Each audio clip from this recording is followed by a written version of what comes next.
Okay, so we all think we know Shakespeare's Macbeth, right? It's that classic story of ambition, murder, and, well, total madness.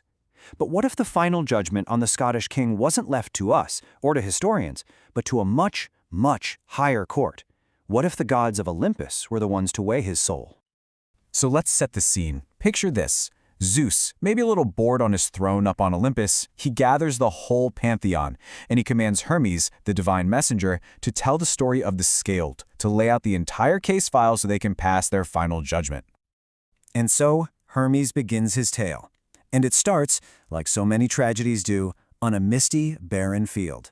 This is where we meet a promising young captain. Let's call him Iron Will to really get at his character. This is a guy with immense skill, but he's just impatient with how life is supposed to unfold. And he's about to meet three shadowy figures who are going to change everything. They greet Captain Iron Will with a prophecy. One day you'll sit in your lord's high seat. But then they add a little twist. Your loyal friend, let's call him Trueheart, he's going to be the father of future kings. And right there, that's the moment it all flips. Iron Will doesn't hear a possibility, he hears a mandate, something he has to grab right now. And you gotta understand, for an Elizabethan audience, and for the gods listening in, this isn't some random encounter. These witches, they're not freelancers. No, they answer to a higher power, Hecate, the Greek goddess of witchcraft. She actually shows up later in the play, and she is furious that her witches have been meddling with Macbeth without her permission. So she decides to take over the whole operation herself, but not with brute force. Oh no, she's got a far more devastating weapon, psychological warfare. Her whole strategy is actually pretty simple, but it's brilliant. She plans to feed Macbeth visions and riddles that'll make him feel invincible, totally untouchable. Just like Hecate says herself, security is mortal's chiefest enemy. She knows that giving someone a false sense of safety is the absolute fastest way to bring them to ruin. It's this divine manipulation that really seals his fate. So this brings us back to our narrator, Hermes. And he is just uniquely qualified to tell this story. Why? Because he's not just some detached observer. His own divine nature, his whole personality, it perfectly mirrors the big themes of the play.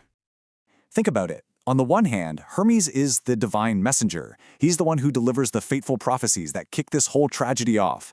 But on the other hand, he's the divine trickster, a master of cunning, of stealth, of deception, basically all the qualities Macbeth uses to murder his way to the top. So Hermes literally embodies both the prophecy and the treachery that drive this whole story. But Hermes has another really crucial job, one that becomes more and more important as the story goes on. He is a psychopomp. It's a fancy word, but it just means a guide of souls. It's his sacred duty to lead the spirits of the dead from our world into the underworld. And as Macbeth's ambition and paranoia just spiral out of control, well, let's just say Hermes gets very, very busy. First, he has to guide the soul of the murdered King Duncan. Then it's Banquo, his old friend. And then in one final pointless act of cruelty, the entire Macduff family. Every single murder just creates more work for our narrator, making him this intimate witness to every single consequence of Macbeth's choices. Okay, so at this point you might be thinking, hang on, why are we dragging Greek gods into a Scottish play? Is this just some fun thought experiment? Well, for Shakespeare's original audience, making these kinds of connections was totally second nature. It's really important to remember that Elizabethan literature was just packed with layers. Going to a play wasn't a passive thing where you just sat back and watched. Audiences were active. They were constantly on the hunt for religious, political, and mythological parallels that were hidden just under the surface of the story. You know, the writer Sir John Harrington gave some advice at the time.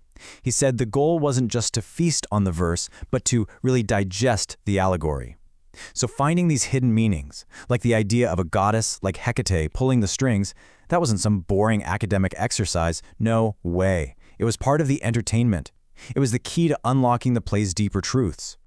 Which brings us all the way back to Mount Olympus. Hermes has finished his story. Macbeth, totally tricked by Hecate's riddles and just consumed by his own terrible choices, has been killed. The gods have heard all the evidence. Now it's time for the verdict.